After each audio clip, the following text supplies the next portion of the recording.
paz e alegria. A porção de hoje, recomendada para a leitura da Bíblia em um ano, no plano sequencial, é Efésios do capítulo 1 ao capítulo 3. Para quem está acompanhando esta sequência de mensagens, para quem já vem desde o começo do ano acompanhando, nós entramos no último mês. O último mês para terminarmos de fazer a leitura da Bíblia completa em um ano. Estamos então muito próximos do final. Para quem está acompanhando nesta sequência, claro, estas mensagens visam ajudar no processo de leitura e também apresentar algumas coisas, chamar a atenção para alguns textos que algumas vezes são interpretados de algumas formas e o texto na verdade está dizendo outras coisas, porque o nosso compromisso é com o que realmente o texto bíblico apresenta. Nós estamos já chegando no final, nos finalmente. Estamos abrindo o último mês e vamos permitindo o Senhor completar a leitura e completar esta sequência de mensagens até o dia 31 de dezembro, sempre permitindo o Senhor. Hoje nós vamos começar a falar sobre Efésios. A cidade de Éfeso era uma cidade que tinha um porto muito importante na Ásia Menor. Bom, alguns até dizem que não era exatamente na cidade de Éfeso o porto, mas a explicação é mais ou menos assim. As divisões das cidades eram um pouco diferentes do que nós temos nos nossos dias. Mas sim, tinha algumas divisões, as cidades eram separadas, divididas. De qualquer forma, havia regiões que eram interligadas por conta de uma estrada famosa ou de um porto famoso. Nos nossos dias nós temos, por exemplo, no estado de São Paulo, a Estrada Velha de Santos ou a Estrada Velha de Campinas. São rotas que permitiam chegar a essas cidades, mas elas na verdade cruzavam outras tantas cidades, saindo, por exemplo, da cidade de São Paulo. Então, mas passavam por outras cidades. No entanto, a cidade destino, a cidade mais famosa desse percurso, era o nome da estrada, a Estrada Velha de Campinas, a Estrada Velha de Santos. Mas na verdade passava por vários lugares, saía de um outro lugar e chegava em outro lugar. E passava por várias cidades. É a mesma coisa, ainda que a estrada fosse interligando várias cidades, talvez a cidade mais conhecida daquele percurso era tida como a estrada daquela cidade, porque ela, na verdade, a maioria das pessoas lembraria dessa rota por conta daquela cidade especificamente, ainda que a estrada ligasse outras cidades entre elas. O mesmo acontecia com a ideia de um porto.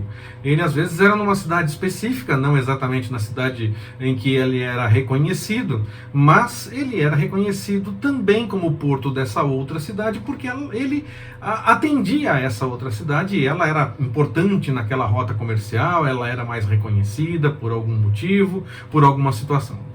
Talvez para nós, quando eu terminar essa explicação, para nós fique estranho pensar que uma era conhecida e a outra não, mas na verdade era porque havia uma rota comercial, uma preocupação maior, pelo menos os estudiosos entendem dessa forma. Seria como se fosse a região metropolitana. Nós temos um hospital na região metropolitana de São Paulo, um hospital na região metropolitana de determinada cidade do país, mas na verdade aquele hospital fica exatamente numa cidade específica, não necessariamente na cidade que tem a primazia de dizer região metropolitana daquela cidade. Mas as pessoas reconhecem aquele hospital como da região metropolitana daquela cidade, ainda que ele esteja numa cidade específica e que algumas pessoas até reconhecem e dizem, mas a maioria normalmente segue essa citação de a região metropolitana de tal lugar. É mais ou menos assim. Esse porto especificamente de Éfeso, ele atendia também a Éfeso e outras cidades. Dizem os estudiosos que ele poderia estar localizado, na verdade, na atual Izmir, que nós conhecemos como Esmirna. E como as duas cidades são citadas no Apocalipse como cartas específicas que Jesus encaminhou para essas cidades, para as igrejas dessas cidades, então para nós pode até parecer, não, mas as duas cidades são bem conhecidas, poderia citar que era o porto da cidade de Esmirna, mas dentro do contexto daquela época, dentro do contexto comercial e dos entendimentos que as pessoas tinham, ficava mais fácil dizer Porto de Éfeso, quando, dizem os estudiosos, esse porto na verdade ficava na cidade de Esmirna. Pelo menos esse é o entendimento dos estudiosos. Embora Paulo já tivesse passado por Éfeso em um outro momento, revela essa passagem de Paulo por Éfeso, Atos dos Apóstolos, no capítulo 18, versículo 21, ele foi ministrar em Éfeso pela primeira vez apenas no inverno de aproximadamente 55 depois de Cristo. E lá ele ministrou por 2 anos inteiros, e Atos dos Apóstolos também registra esse momento, lá no capítulo 19, versículos de 8 a 10. E nesse momento, Paulo passou a desenvolver uma amizade muito grande com esses irmãos. A comunhão era intensa, era uma realidade muito grande entre eles.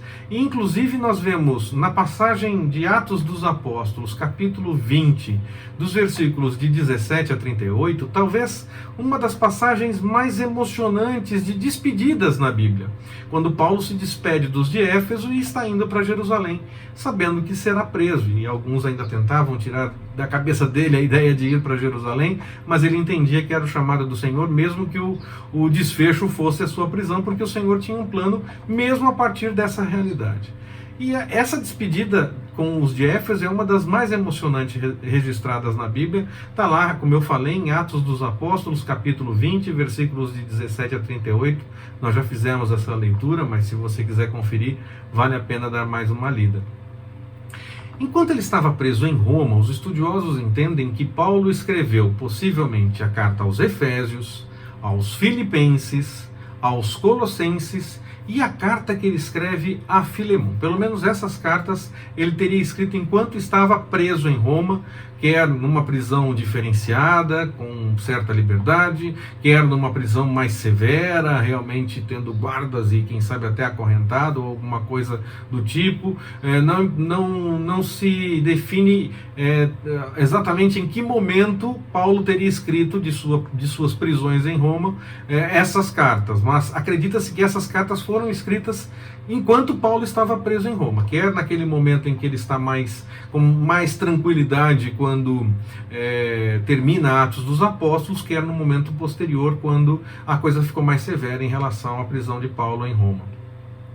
Algumas pessoas acham estranha a ideia da salvação em Jesus. Elas não entendem a profundidade da mensagem. Acham esquisita até mesmo a proposta. Eles entendem que quem erra tem que pagar pelos seus erros, e sem direito de possibilidade de mudança, ou até mesmo pensando em mudar de vida, ou mudar de atitude, ou ter o perdão simplesmente sumariamente. Mesmo no meio cristão, infelizmente isso acontece. As pessoas acham que quem cometeu um determinado crime tem que responder pelo crime definitivamente e não tem alternativa de mudança, não tem o que fazer. E aí usam aquele exemplo de que Paulo teria entregado alguém para o capeta e que nós já vimos lá em Coríntios que na verdade a situação não é bem assim. Normalmente em situações assim as pessoas usam esse exemplo. Que os crimes cometidos na sociedade, quando estão na esfera jurídica, Coríntios recomenda que nós tomemos cuidado para não chegar a esse ponto, mas esse ponto acontece, quer a gente consiga evitar ou não, entre outras pessoas principalmente, fora do cristianismo, ele vai acontecer. O ideal é que a gente siga a recomendação de Coríntios e evite que chegue nesse ponto, mas ainda assim pode chegar também a esse ponto. Quando chega na questão jurídica, é claro que todos os crimes devem ter uma resposta. Não apenas os que eu acho mais sérios ou mais graves, mas todos. Ainda que seja para chegar no momento final e dar um certo perdão, dar um momento de confirmar que a pena não será aplicada, ou dar uma pena alternativa, ou alguma coisa do tipo. Mas todos os crimes, dentro da escala humana, existem crimes mais sérios e crimes mais simples. Mas todos os crimes podem ter, sim, penas diante dos crimes cometidos, ainda que sejam penas diferentes. E como eu disse, mesmo que chegue ao ponto de absolver no final, ou encaminhar para um perdão, ou dizer que não havia necessidade de chegar a tanto, ainda assim, quando chega na esfera jurídica, tem que haver um encaminhamento. E não é também porque um que cometeu o crime não foi pego, que o outro que cometeu e foi pego possa ser defendido, como acontece muitas vezes em argumentos políticos. Isso é um argumento meramente político, não faz sentido do ponto de vista jurídico. O ideal, claro, é que todos respondam, mas às vezes acontece de alguém não responder pelo seu crime. E o fato de um não ter respondido não faz com que outros não respondam. Se ainda existem provas que o anterior cometeu o crime, em vez de tentar absolver o próximo que cometeu por conta do erro anterior que o outro cometeu e não foi para o encaminhamento jurídico, as pessoas deveriam, na verdade, apresentar as provas para que haja o encaminhamento jurídico naquele caso anterior que ficou sem esse encaminhamento num primeiro momento. Então, esse argumento não tem o menor sentido. Claro que o ideal é que todos respondam, mas mesmo que aconteça de alguém não responder, não é porque esse não respondeu que todos poderão ser absolvidos daqui para frente.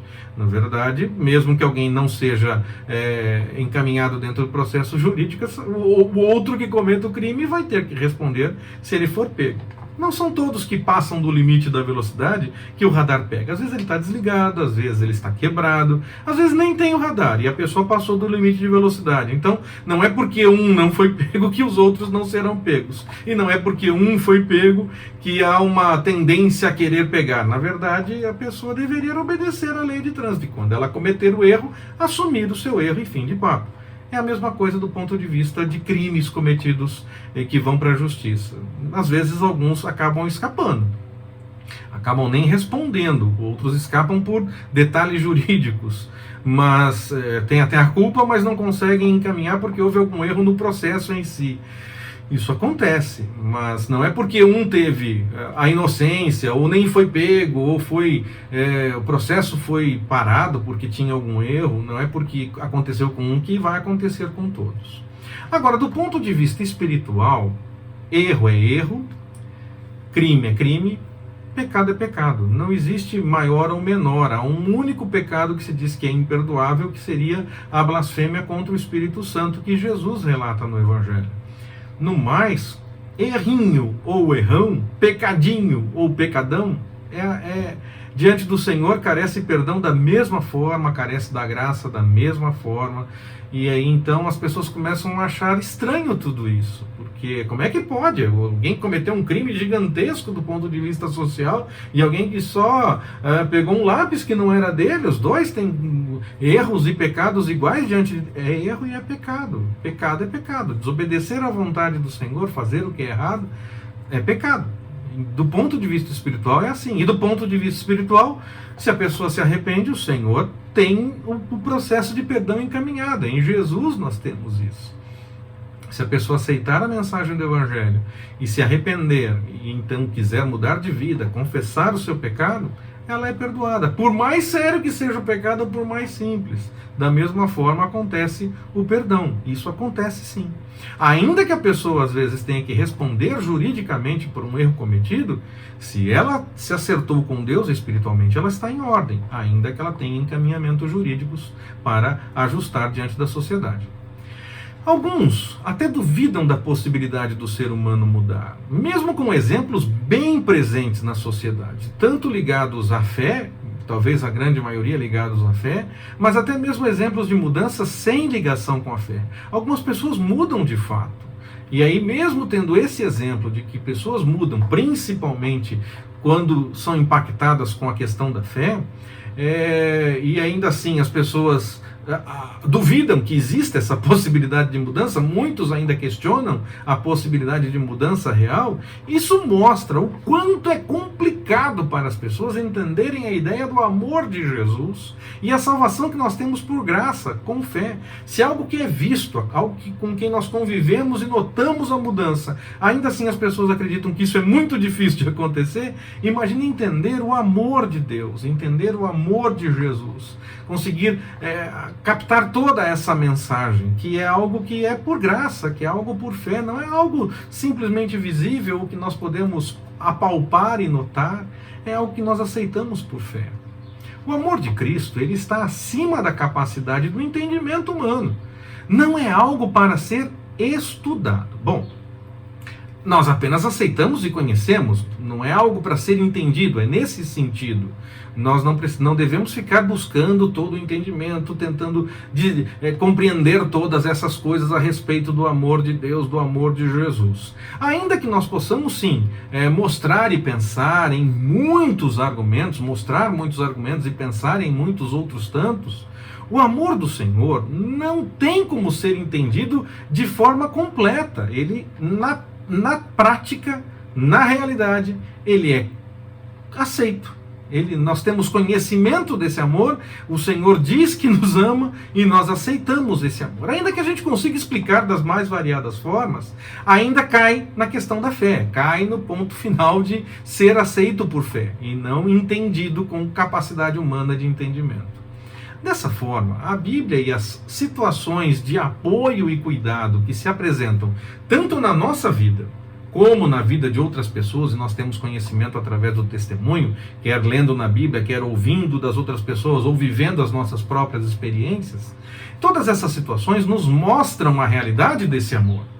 O amor do Senhor é um fato, ele está dado, o Senhor nos ama. E aí, conhecendo essa realidade, conhecendo a realidade do amor do Senhor, nós aceitamos ou não aceitamos esse amor. Nós aceitamos essa mensagem de salvação que há em Cristo ou não aceitamos. Por mais que nós possamos explicar algumas coisas, tentar entender um pouco mais, possamos dar vários argumentos, no fim de tudo, o que resta é aceitar por fé, é crer, é confiar, é realmente acreditar no que o Senhor está revelando. Nós até explicamos esse amor, e ainda que nós tentemos e consigamos dizer muitas coisas, tenhamos muito o que dizer a esse respeito, ele não é algo para ser entendido do ponto de vista humano, de capacidade de entendimento humano, na sua plenitude, a não ser que o próprio Senhor nos diga algo e revele nessa direção. Porque, na verdade, é só com a confirmação do Espírito Santo que nós conseguimos aceitar esse amor. Porque aí é por fé, é quando nós somos alcançados por graça. E aí então conseguimos aceitar a dimensão desse amor, conseguimos falar algumas coisas, mas muito mais aceitar por fé. Porque é assim mesmo.